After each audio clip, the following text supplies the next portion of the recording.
This can't happen again. Nobody should have to go through this pain. A heartbroken mom on Long Island speaks exclusively to Eyewitness News after an Uber driver is charged in the death of her 15-year-old son.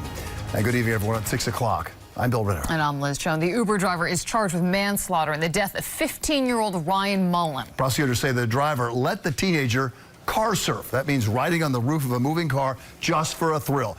But the teenager fell, and he died. Eyewitness News reporter N.J. Burkett talked exclusively to Mullen's family. He's live down in Huntington in Suffolk County. N.J.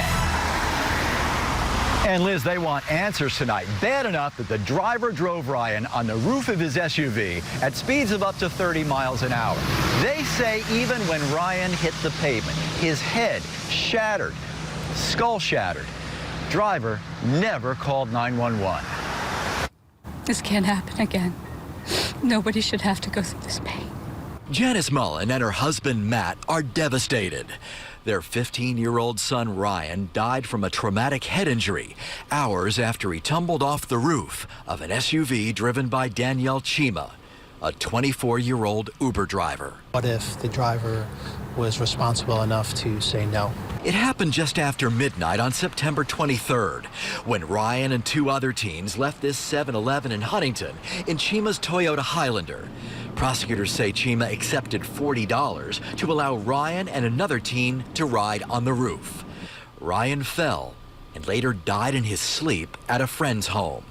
This morning, the driver was charged with manslaughter. This was an incredibly bad decision by the defendant. Bad decision by the boys involved, obviously. They were drinking that night. That defendant he's an adult. He was contracted to safely bring those boys home, and he failed to do that. What's more, even after Ryan's fall, the driver never called 911. Huntington Hospital is less than a mile away. Instead, Ryan was dropped off at his friend's home. He got into a car with the expectation of getting home, and there was an adult present, and the adult should have said, "That's a bad decision. No, you're not allowed to do that." Words cannot describe how deeply troubled we are by this incident, said a spokesman for Uber. Our thoughts are with the rider's family during this difficult time.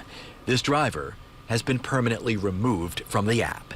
But the Mullens say the company and its driver failed their son, an upbeat kid, a soccer star who loved life. He always looked out for someone else. He always was in a room smiling. He changed the vibe in a room.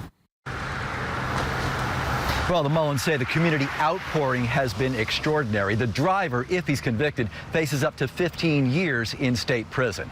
Prosecutors say he has made a full confession to detectives on videotape.